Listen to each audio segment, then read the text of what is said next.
Soya chunks വെച്ച് അടിപൊളി ഒരു കറി ഉണ്ടാക്കിയല്ലോ. അതിനായി ആദ്യം സോയ അടുപ്പത്ത് വെച്ച് ഒന്ന് തിളപ്പിച്ചെടുക്കണം. ജസ്റ്റ് ഒന്ന് തിളച്ചാൽ മതി, ഒരുപാട് നേരം തിളക്കാൻ പാടില്ല. തണുത്തതിന് ശേഷം നല്ല പോലെ ഞെരടി കഴുകി പിഴിഞ്ഞെടുക്കണേ. 2-3 പ്രാവശ്യം അതുപോലെ കഴുകി പിഴിഞ്ഞെടുക്കണം. കഴുകി എടുത്തിട്ടുണ്ട്. പിന്നെ ചട്ടിയിലേക്ക് വെളിച്ചെണ്ണ ഒഴിച്ചു.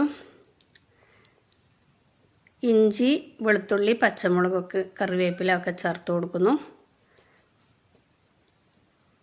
അതൊന്ന് ജസ്റ്റ് ഒന്ന് ഇളക്കി മൂപ്പിച്ചതിന് ശേഷം സവാളയും കൂടെ ചേർത്ത് കൊടുത്തു. കുറച്ച് ഉപ്പും കൂടെ ചേർത്ത് നല്ലപോലെ ഒന്ന് സവാള വഴറ്റിയെടുക്കുന്നുണ്ട്. പിന്നെ അതിലേക്ക് ഒരു തക്കാളിയും കൂടെ ചേർത്ത് കൊടുക്കുന്നു. പിന്നെ പൊടികൾ 2 സ്പൂൺ മല്ലിപ്പൊടി, 1 സ്പൂൺ മുളക് പൊടി, കുറച്ച് മഞ്ഞൾപ്പൊടി, ഒരു 1/4 സ്പൂൺ മഞ്ഞൾപ്പൊടി ചേർത്ത് കൊടുക്കുന്നുണ്ട്. മസാലകളൊക്കെ നിങ്ങൾക്ക് ഇഷ്ടമുള്ള അത്ര കൂടുതൽ വേണമെങ്കിൽ കൂടുതൽ ചേർക്കാം. ഞങ്ങൾ അധികം മസാല ഉപയോഗിക്കാറില്ല. ഇപ്പോൾ പൊടികളൊക്കെ നല്ലപോലെ മൂത്ത് വന്നതിന് ശേഷം സോയയിലേക്ക് ചേർത്ത് ഉപ്പും കൂടിയിട്ട് നല്ലപോലെ ഒന്ന് മിക്സ് ചെയ്യുകയാണ്. ഉപ്പും എരിവൊക്കെ മസാലയൊക്കെ അതിനകത്ത് പിടിക്കാൻ വേണ്ടി കുറച്ച് നേരം ഇളക്കി മിക്സ് ചെയ്തതിന് ശേഷം കുറച്ച് ചിക്കൻ മസാല, പിന്നെ കുറച്ച് ഗരം മസാല ചേർത്തു.